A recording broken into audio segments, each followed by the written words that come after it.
Hey guys, in today's quick video I'm going to show you how to mount a scope on CZ rimfire rifles such as the CZ457, CZ455 and others. We'll be using dovetail scope rings made by JK Nastroje. For this setup I'll be using a Torx screwdriver along with T25 and T10 bits. First of all, make sure you have an empty chamber.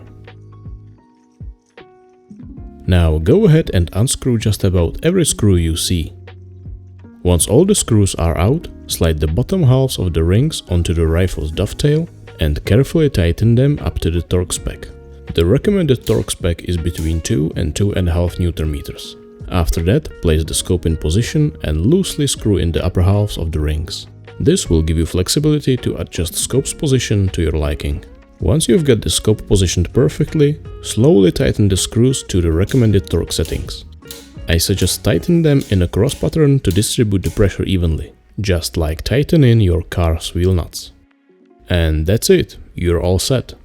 And on behalf of the CZ Parts team, I wish you happy shooting.